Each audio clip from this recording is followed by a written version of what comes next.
Olá, turma do 8º ano. Vamos dar continuidade aos nossos estudos. Eu peço que vocês abram aí o livro, na página 39, onde nós temos a História em Construção, e tem como título Iluminismo, Homogeneidade ou Heterogeneidade.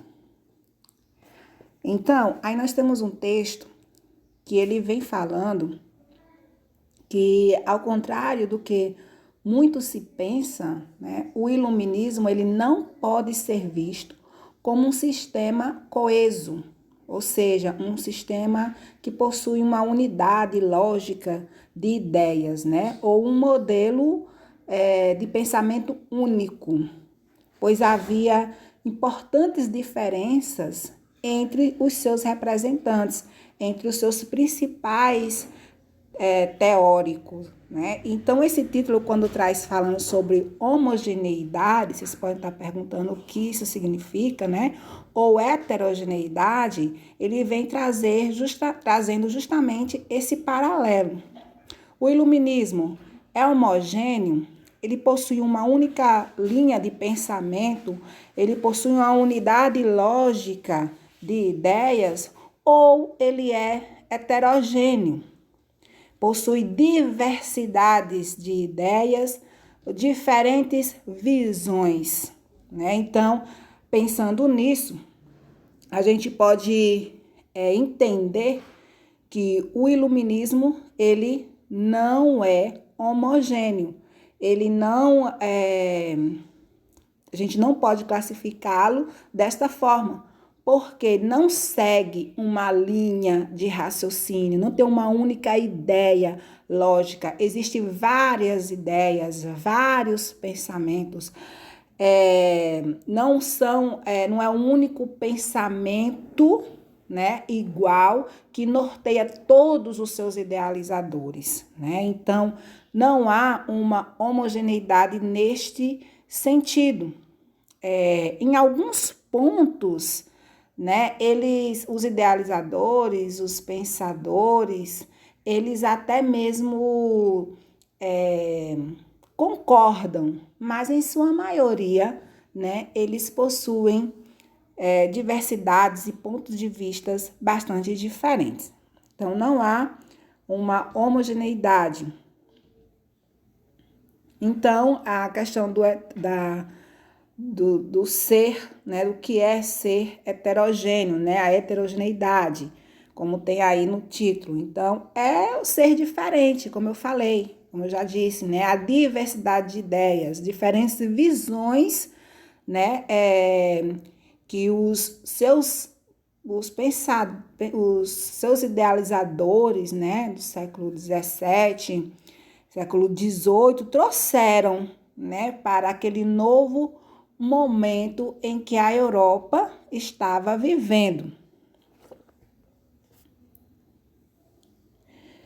Os iluministas defendiam a liberdade de pensamento e eram contrários aos dogmas religiosos e ao absolutismo. Então, podemos perceber que eles defendiam uma liberdade de pensar, um exercício o exercício dessa liberdade que deveria ser feito através da razão, né? Então, o ser humano tendo a total liberdade, né, de expressar sua opinião. Então, o único ponto, podemos colocar assim, sobre o qual todos os iluministas acordavam, ou seja, concordavam, eram o direito do ser humano de expressar livremente suas opiniões por meio da razão, do uso racional, buscando sempre a comprovação científica, né? Então, era desta forma que eles, nesse ponto de vista, eles concordavam, né? O pensamento científico era caracterizado como o mais importante entre as formas de pensar. Então, pensar cientificamente, né? Então, ir contrário aos dogmas religiosos, né? Onde se tinha uma visão religiosa, né? A religiosidade em tudo que se iria fazer, mas eles buscavam forma científica de exercer o seu pensamento, buscando comprovações daquele pensamento do qual eles defendiam. O modo de pensar dos iluministas se difundiu por muitos países da Europa. Manifestou-se na Holanda, na Inglaterra e na França, onde tornou-se uma doutrina. Então, vários países, né, foram alcançados por esses ideais iluministas, né? A Holanda, Inglaterra e principalmente a França, onde ele nasceu, né? Onde foi o berço do iluminismo. Seus pensadores não propunham uma revolução, mas uma ampla reforma. Então, a princípio, eles não queriam uma revolução, né? Trazer problemas revolucionários, mas o que eles queriam era uma reforma, né? Que ocorresse de fato uma reforma através de uma análise, né? Através do pensamento e para que isso resultasse numa reorganização, né? Era isso que eles queriam. Nós temos aqui os princípios do iluminismo. Nós vamos citar aqui 3 princípios do iluminismo. Primeiro, universalidade. Segundo, individualidade. E terceiro, autonomia. Então, universalidade. Eles visavam a todos os seres humanos, sem barreiras nacionais ou étnicas. Então, eles queriam alcançar que esses seus ideais iluministas, a forma de pensar por meio da razão, o pensamento científico, né? O ideal dele é que isso alcançasse todas as nações, visavam todos os seres humanos, independente de nacionalidade, independente da etnia que este povo representava. Individualidade. Cada um é único. Então, era um princípio do iluminismo. Então, eles respeitavam e defendiam a individualidade do ser humano. Cada ser é único e desta forma possui a sua forma de pensar, de analisar, de ver vários pontos de vista. Então, desta forma, eles defendiam a individualidade e a autonomia, o terceiro princípio. Os homens são aptos a pensar por si mesmos, sem a interferência da religião ou da ideologia.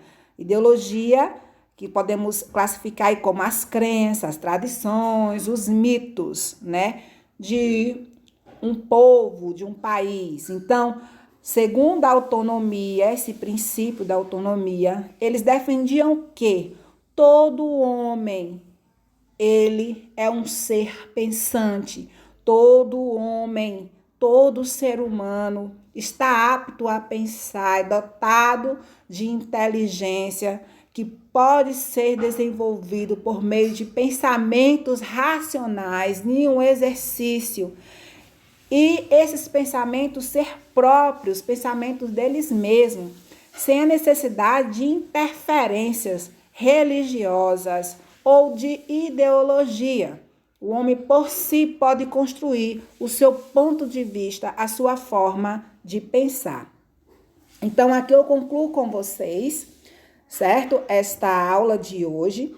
Peço que vocês, aí na página 39, temos aí a questão sobre o iluminismo. E eu quero que vocês respondam esta única questão para mim e mande no meu privado. Temos aí, por que a ideia de que iluminismo é um conjunto coeso e definitivo de pensamento, seria contra o próprio conceito do iluminismo, né? Então, por que essa ideia de pensar que o iluminismo, né, é um conjunto coeso, um conjunto de ideias que possui um único pensamento, vai contrário ao próprio conceito do que é iluminismo? Então, vocês vão pensar um pouco sobre isso e responder para mim e enviar. E peço que aqueles que não assistiram ainda a aula que eu postei anteriormente, peço que assistam os outros 2 vídeos, juntamente com este, certo? E respondam esta única questão. Na próxima aula, daremos continuidade estudando já sobre os principais pensadores iluministas. Então, veremos aí quais foram os pensadores iluministas que se destacaram e quais foram as principais contribuições que eles deixaram para esse nosso mundo, para esse mundo contemporâneo, certo? Então, agradeço a todos que assistiram a aula, tá bom? Um forte abraço e até a próxima. Fiquem com Deus.